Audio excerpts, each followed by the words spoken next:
વિદ્યાર્થી મિત્રો, ગણાત્રા ક્લાસીસના મહારાજ નિકુંજ ગણાત્રાનું પ્રણામ સ્વીકાર કરો.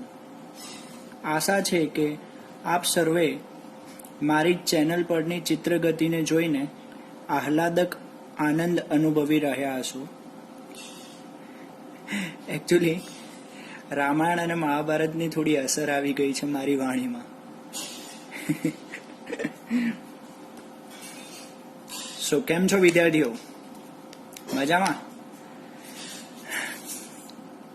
સો આજે આપણે ચાલુ કરવા જઈ રહ્યા છીએ structure mechanics 2 and strength of material, જે આપણો સબ્જેક્ટ ચાલુ હતો એ જ chapter combined direct and bending stress. એના એક્ઝામ્પલ્સ આપણે ચાલુ કરી રહ્યા છીએ. જે આપણે ગઈકાલે એક એક્ઝામ્પલ સ્ટાર્ટ કર્યો હતો રેક્ટેન્ગ્યુલર અને સ્ક્વેર કોલમ માટે. હવે આજે આપણે સર્ક્યુલર કોલમ માટે જોઈશું. બરોબર?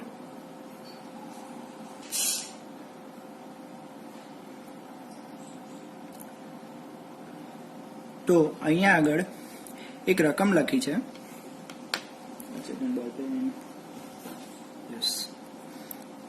એક ઘડતર પોલાદનો 150 mm વ્યાસ ધરાવતો કોલમ 50 કિલોન્યુટનનો ઉત્કેન્દ્રીય ભાર વહન કરે છે.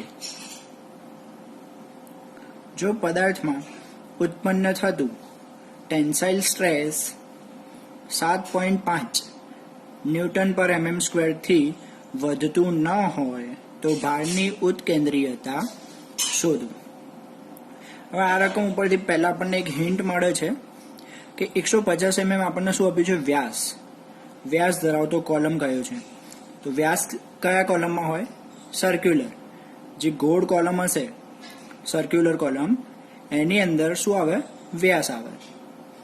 રેક્ટેંગલ અને ચોરસ હોય, સ્ક્વેર અથવા રેક્ટેંગલ, તો એની અંદર શું આપેલું હોય? એની પહોળાઈ અને ઊંડાઈ. બરોબર? બીજું શું કહ્યું છે? 50 કિલોન્યુટનનો ઉત્કેન્દ્રીય ભાર, એસેન્ટ્રિક લોડ કીધો છે આપણને 50 કિલોન્યુટનનો. એટલે લોડ એક્સ એક્સિસ અથવા વાય ઉપર આપણે લઈ શકીએ.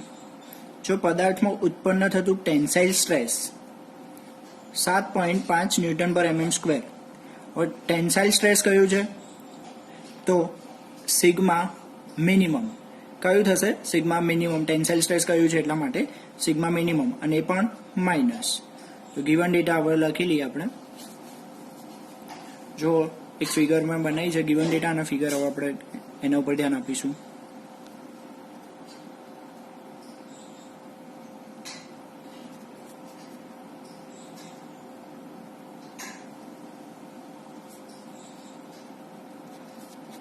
ગિવન ડેટાની અંદર કેટલી વસ્તુ આપી છે આપણને? ડી ફોર ડાયામીટર છે. બરોબર? અહીંયા લખું છું ડાયા કેટલો આપે છો? 150 mm. પી આપેલો છે લોડ 50 કિલોન્યુટન, એને ન્યૂટનમાં કન્વર્ટ કરીશું તો 50 ગુણ્યા 10⁻³ ન્યૂટન. બીજું છે આપણને સિગ્મા મિનિમમ આપેલું છે 7.5. માઇનસ કેમ લખ્યા આગળ? ટેન્સાઇલ છે એટલા માટે. ન્યૂટન પર mm સ્ક્વેર, અહીંયા લખવાનું ટેન્સાઇલ. બરોબર? હવે સર્ક્યુલર એક કોલમ બનાવી દેવાનો. કોલમના સેન્ટરમાંથી એક્સ અને વાય એક્સિસ ડ્રો કરવાની. અહીંયા આગળ એનો ડાયામીટર 150 mm. ડાયામીટર એટલે શું? તો કે અહીંથી અહીં સુધીનું માપ, અહીંથી અહીં સુધીનું માપ. કોલમની સેન્ટરમાંથી પસાર થતી એવી એક લાઈન કે જેના બંને છેડાનું માપ, આને પણ કહી શકાય. બરોબર? ડાયામીટર કોઈ પણ જગ્યાએ ડાયામીટર કહી શકાશે, કોઈ પણ સ્ટ્રેટ લાઈન. પણ કેવી? સેન્ટરમાંથી પસાર થવી જોઈએ અને બંને વિરુદ્ધ છેડા ઉપર જોઈન્ટ થવી જોઈએ. બરોબર? એને કહેવાશે ડાયામીટર. તો અહીંયા આગળ આપણે એક્સ એક્સિસ ઉપર શું કહ્યું છે? ઉત્કેન્દ્રીય ભાર કયો છે? રકમમાં વંચાશે 50 કિલોન્યુટનનો ઉત્કેન્દ્રીય ભાર વહન કરે છે. તો આપણે આના ઉપર અહીંયા ક્યાંક લોડ લગાવીશું પી, બરોબર. તો આ શું થઈ ગયું આપણું એસેન્ટ્રિસિટી ઈ, જે આપણને શોધવાનું કહ્યું છે. તો અહીંયા આગળ એસેન્ટ્રિસિટી શોધવાની કહી છે, બરોબર. આપણને એસેન્ટ્રિસિટી ફાઇન્ડ કરવાની છે. તો હવે એના માટે શરૂઆત આપણે શું કરીશું કે આપણે જોઈ લઈએ સિગ્મા મિનિમમ, આનું ઇક્વેશન શું થાય? Sigma not minus sigma B P upon A minus M upon Z, P upon A minus P into E upon Z, બરોબર. આપણા પાસે સિગ્મા મિનિમમ હતા, તો એની અંદર આપણે ઇક્વેશન મૂકીને જોઈ લઈએ કે આપણે પાસે શું શું અવેલેબલ છે અને શું શોધવાનું છે. Sigma not minus sigma B, sigma નોટનું ઇક્વેશન થાય પી અપોન એ, સિગ્મા બીનું M upon Z. P upon A as it is minus એમની જગ્યાએ એમ શું છે? મોમેન્ટ. મોમેન્ટની જગ્યાએ શું લખાય? લોડ ઇન્ટુ એસેન્ટ્રિસિટી, બરોબર, અપોન ઝેડ. હવે અહીંયા આગળ પી આપણને ખબર છે, એરિયા આપણને ખબર નથી, પણ ડાયામીટર આપેલો છે એટલે એરિયાનું ઇક્વેશન મૂકીશું તો મળી જશે. પછી પી આપણને ખબર છે ઓલરેડી, એસેન્ટ્રિસિટી શોધવાની છે.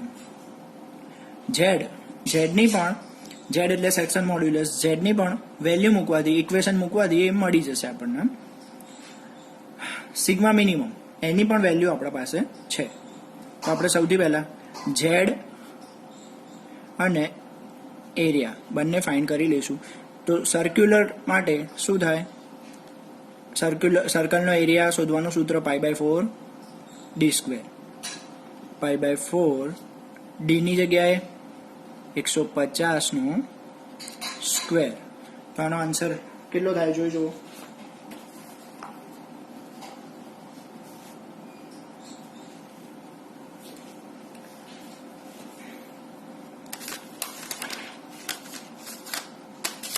આપણે કેલ્ક્યુલેટરમાં કરીને જોઈ લઈએ.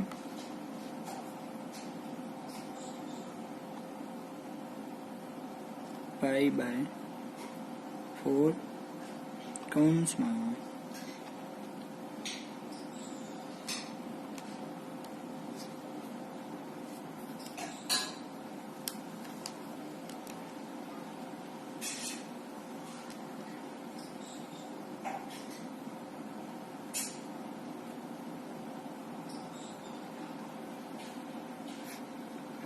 થોડું કેલ્ક્યુલેટરમાં મોડ ચેન્જ થઈ ગયો હતો.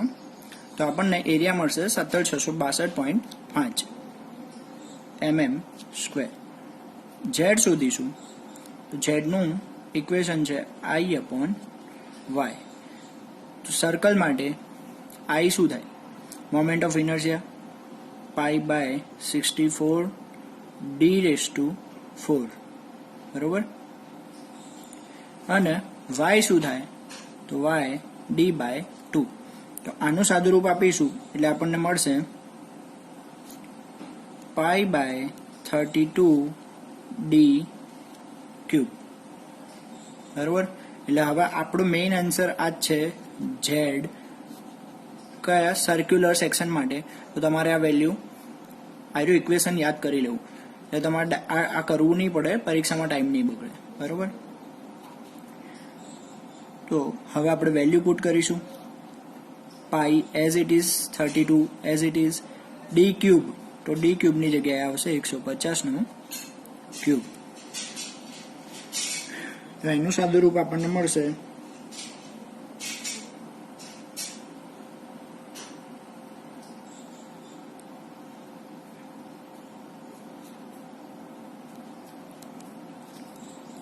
(3339.8 mm³), બરોબર. તો આપણા પાસે ઝેડ અને એ હવે જોઈ લો ફરીથી, આપણે z is equal I upon y, એની અંદર I શું છે? Moment of inertia. તો એનું આપણે ઇક્વેશન પુટ કર્યું. તો જોઈ લો π/64 d⁴ અપોન y ની જગ્યાએ d/2. તો હવે આપણને મળશે એનું સાદું રૂપ આપવાથી π/32 d³. આ ઇક્વેશન તમારે યાદ કરી લેવું કે જેથી તમને ડાયરેક્ટ z શોધવામાં મદદ રહેશે. હવે ઇક્વેશનની અંદર વેલ્યુ પુટ કરીશું. z is equal π/32 as it is, અને d³ ની જગ્યાએ 150 નો ક્યુબ. તો આપણને z મળશે કંઈક 33, 13, 39.8 mm³. બરોબર. હવે આપણે આ ઇક્વેશનની અંદર આપણને જે આન્સર મળ્યા છે એની વેલ્યુ પુટ કરીશું. અહીંયા આગળ લખું છું થોડું જગ્યાની. p કેટલો છે? 50 × 10⁻³ એ કેટલો મળ્યો તો આપણને? 17,662.5 માઇનસ ફરીથી શું છે? p તો 50 × 10⁻³ ગુણ્યા e as it is, z ની જગ્યાએ 33, 13, 39.8. બરોબર. હવે અહીંયા આગળ તમે આનું સાદું રૂપ આપો અને e ને છોડી નાખો, e ને સાઈડમાં રાખો. આટલું જે ટર્મ છે બાકીનું, જે આપણને આંકડામાં આપેલી છે વેલ્યુઝ, એનું તમે સાદું રૂપ આપો. જેમ કે 50 × 10⁻³ ભાગ્યા 33, 13, 39.8. આટલું સાદું રૂપ આપો. e ને એમને એમ રહેવા દો. બરોબર. એનો જવાબ લાવો કેટલો આવે છે?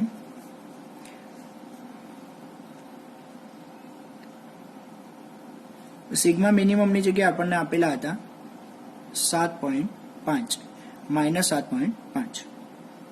હવે આનો આન્સર આવશે 2.83 અને આનો આન્સર આવશે 0.15. ઈ જેમ હતા એમના એમ જ, એસેન્ટ્રિસિટીને એમના એમ જ રહેવા દેવાની છે. બરોબર. હવે આપણે આ બંને ટર્મને આ બાજુ લાવીશું. જેમ કે 2.83 ને શું કરીશું? આ બંને કેવી છે? સરખી ટર્મ. તો એને આ સાઈડ લાવીશું. તો શું થઈ જશે? 2.83 માઇનસ થઈ જશે. તો minus 0.15 e is equal minus 10.33. બે સાઈડથી માઇનસ માઇનસ શું થશે? માઇનસ માઇનસ બંને સાઈડથી નીકળી જશે. તો અહીંયા આગળ 0.15 e is equal 10.33. Therefore, e ના કરતા બનાવો. 0.15 ક્યાં જશે? છેદમાં 10.33 ભાગ્યા 0.15 ઇઝ ઇક્વલ 68.86. હવે આ શું મળ્યું આપણને? ફરીથી જુઓ. e ઇઝ ઇક્વલ આપણે શું કર્યું? e ના કરતા બનાવવાનું છે. તો 10.33 ની નીચે શું જશે? છેદમાં 0.15. તો જો અહીંયા મેં લખ્યું હોય કે 10.33 ભાગ્યા 0.15 ઇઝ ઇક્વલ 68.86. આ શું મળ્યું આપણને? એસેન્ટ્રિસિટી. હવે એસેન્ટ્રિસિટી શું છે? એક અંતર છે. બરોબર. તો અંતર માટે યુનિટ શું આવશે? mm. ડિસ્ટન્સ માટે યુનિટ શું આવશે? mm. અહીંયા આગળ આપણું એક્ઝામ્પલ કમ્પ્લીટ. જે આપણને ઉત્કેન્દ્રીયતા શોધવાની કીધી હતી એ આપણે શોધી લીધી.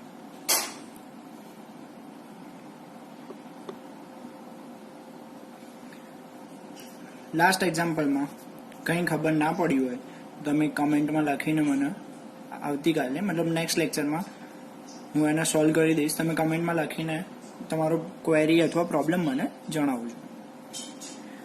નેક્સ્ટ એક્ઝામ્પલ આપણે સ્ટાર્ટ કરીએ. બહુ ઇમ્પોર્ટન્ટ છે, બહુ જ સિમ્પલ એક્ઝામ્પલ છે. બરોબર. એક લંબચોરસ આડછેદનો કોલમ કે જેના માપ 250 mm અને 150 mm છે. જો લંબચોરસ હતો કોલમ ત્યારે એની અંદર 2 ડાયમેન્શન આપેલા હોય, બી અને ડી, બરોબર, બ્રેથ અને ડેપ્થ આપેલી હોય. એટલે એ વસ્તુ ધ્યાન રાખવાની, જ્યારે વ્યાસ કહ્યું હોય ત્યારે સર્ક્યુલર કોલમ, અને જ્યારે આવી રીતે 2 ડાયમેન્શન આપેલા હોય ત્યારે સમજી જવાનું લંબચોરસ અથવા ચોરસ કોલમની વાત છે. 2 સરખા બિંદુ ભાર. બિંદુ ભાર એટલે શું? બિંદુ એટલે પોઈન્ટ અને ભાર એટલે લોડ. પોઈન્ટ લોડની વાત કરે છે, બરોબર, અને કેવા કયા છે? સરખા, બરોબર, સરખા મૂલ્યના છે. અનુક્રમે એક ગુરુત્વ મધ્ય બિંદુ. આ ગુરુત્વ મધ્ય બિંદુ એટલે મધ્ય એટલે સેન્ટર અને ગુરુત્વ એટલે ગ્રેવિટી.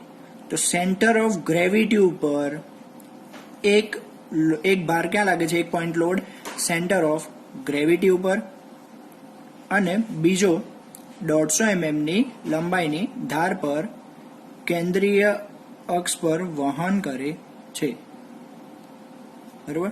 જો કોલમમાં મેક્સિમમ સ્ટ્રેસ 20 ન્યૂટન પર mm સ્ક્વેરથી વધતું ન હોય તો બિંદુ ભારની કિંમત શોધો. એટલે કે પોઈન્ટ લોડની વેલ્યુ આપણને શોધવાની કહી છે. સિગ્મા મેક્સની વેલ્યુ પણ આપણને આપેલી છે, બરોબર. અહીંયા આગળ 20 ન્યૂટન પર mm સ્ક્વેર સિગ્મા મેક્સ આપેલો છે આપણને. હવે કહેવા શું માંગે છે કે 1.2 આ રકમની અંદર, જો મેં તમને અહીંયા ફિગર ડ્રો કરી છે, આ છે આપણી 250 વાળી બાજુ, 250 mm વાળી, અને આ છે 150 mm વાળી બાજુ, બરોબર. લંબચોરસ કોલમના માપ, એની પહોળાઈ છે 250 અને ઊંડાઈ છે 150 mm. હવે શું કહ્યું છે? એક પોઈન્ટ લોડ ક્યાં લાગે છે? સેન્ટર ઓફ ગ્રેવિટી ઉપર. તો આ શું થઈ ગયું? રેક્ટેંગલનું સેન્ટર ઓફ ગ્રેવિટી, બરોબર. તો એક અહીંયા પી લાગ્યો, બરોબર.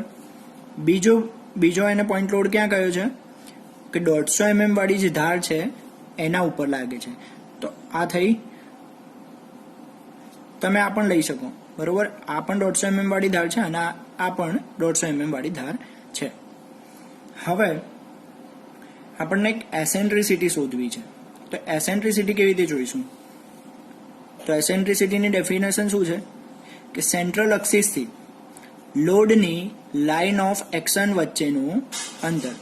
તો આ શું છે? લોડની લાઇન ઓફ એક્શન, અને આ છે આપણી સેન્ટર એક્સિસ, એના વચ્ચેનું અંતર. એટલે આ અંતર શું થશે આપણું?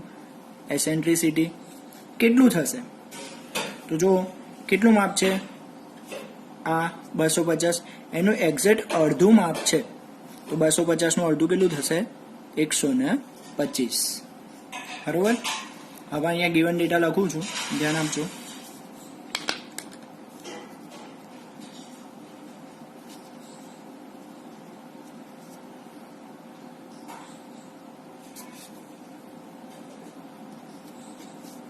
પહેલું શું આપેલું છે? બી. બી કેટલો આપ્યો છે આપણને? 250 mm. ડી આપ્યો છે 150 mm. પછી સિગ્મા મેક્સ આપ્યો છે 20 ન્યૂટન પર mm સ્ક્વેર, અને એસેન્ટ્રિસિટી આપણને મળી 125 mm, બરોબર. હવે જે સમજવાનું છે, અહીંયા સમજવાનું છે ખાસ કેલ્ક્યુલેશનની અંદર, સિગ્મા મેક્સ, આપણા પાસે સિગ્મા મેક્સ છે તો એનું ઇક્વેશન લખીશું P/A પ્લસ M/Z. હવે અહીંયા આગળ ખાસ ધ્યાન રાખજો, P/A. હવે અહીંયા P કેટલા છે? P કેટલા છે? 2.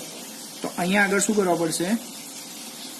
ચાલો હું તમને બંનેનું ઇન્ડિવિડ્યુઅલ સાદું સોલ્યુશન આપું. અહીંયા શું છે? P/A. P કેટલા છે? 2. એટલા માટે P/A 2 વખત, બરોબર.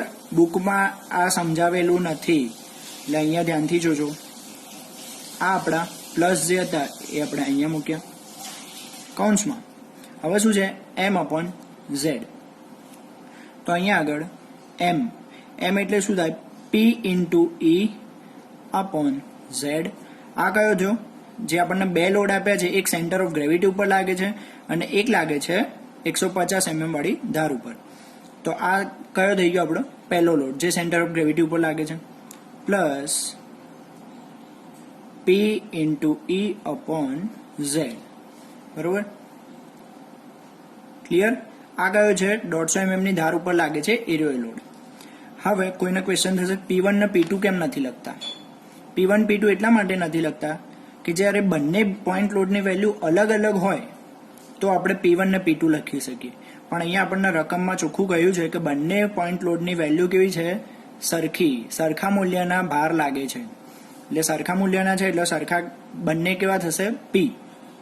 બરોબર?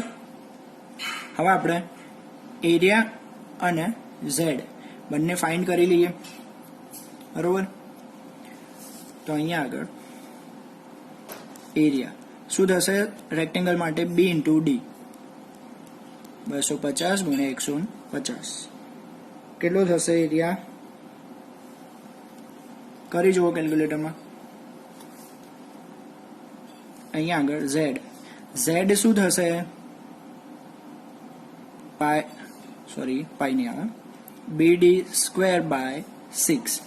તો B ની વેલ્યુ 250 ગુણ્યા 150 નો સ્ક્વેર ભાગ્યા 6. તો Z નો આન્સર મળશે આપણને 15,62,500 mm3. આપણને Z મળી ગયો. હવે એરિયા કેલ્ક્યુલેટ કરી લઈએ. એક મિનિટ. એરિયા આપણને મળશે 37,500 mm². Z નું ઇક્વેશન રેક્ટેન્ગ્યુલર માટે BD સ્ક્વેર બાય 6. BD સ્ક્વેરની અંદર આપણે વેલ્યુ મૂકીશું. B ની જગ્યાએ 250, D ની જગ્યાએ 150, એનો સ્ક્વેર ભાગ્યા 6. તો Z નો આન્સર મળશે આપણને 15,62,500 mm3. બરોબર? હવે આપણે વેલ્યુ પુટ કરીશું આ ઇક્વેશનની અંદર. તો અહીંયા આગળ P ની વેલ્યુ કેટલી છે? 50 ગુણ્યા 10⁻³ ભાગ્યા એરિયા કેટલો છે? હવે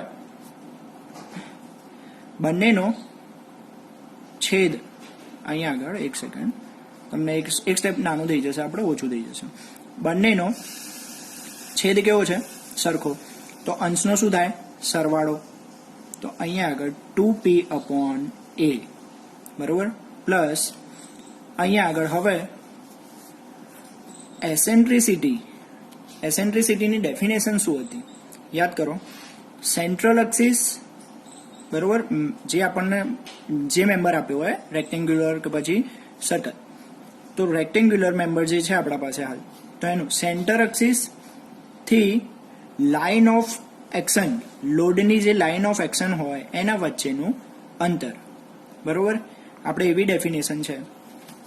તો હવે અહીંયા આગળ દેખજો કે જે પહેલો P લાગે છે એની સેન્ટ્રલ એક્સિસ આ છે અને લાઇન ઓફ એક્સિસ પણ કઈ છે?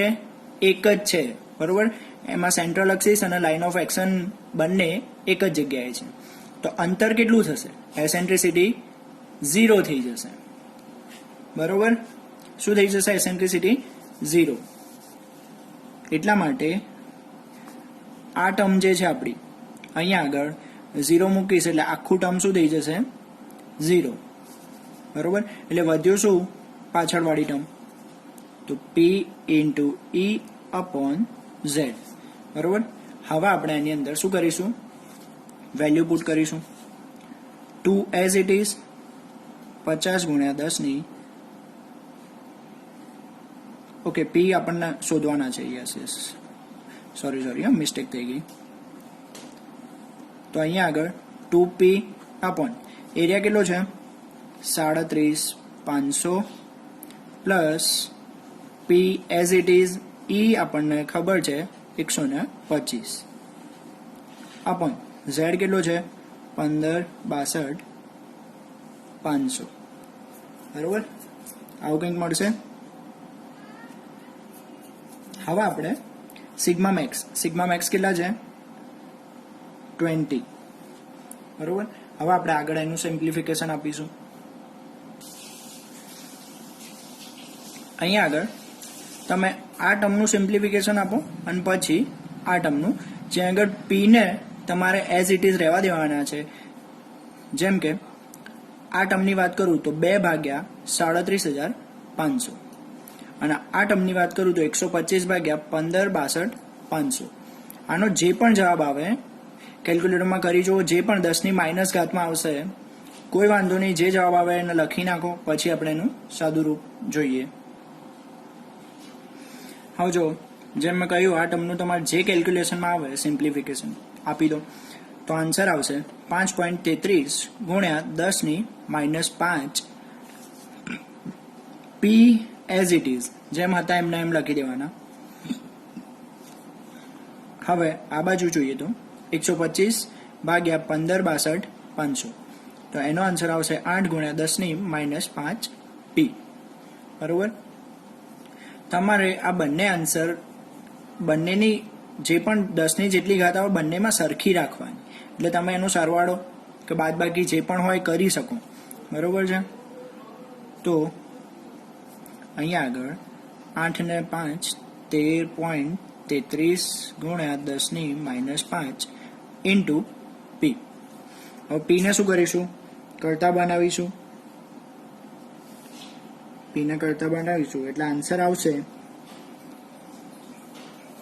1500 37.5 ન્યૂટન. બરોબર.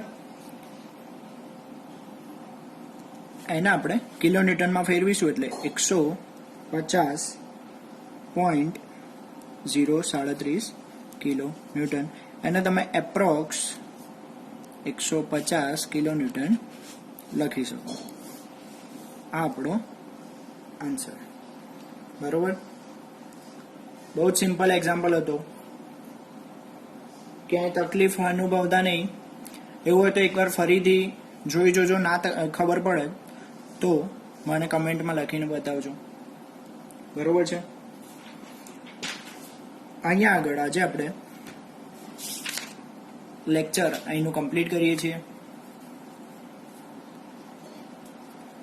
તમને એક વાત કહેવાની હતી. હા, તો આવી જ રીતે મારી ચેનલની ચિત્રગતિને જોતા રહો. તમારા ફ્રેન્ડ્સને ચેનલ વિશે ડિસ્ક્રાઇબ કરો અને ચેનલને સબસ્ક્રાઇબ કરો.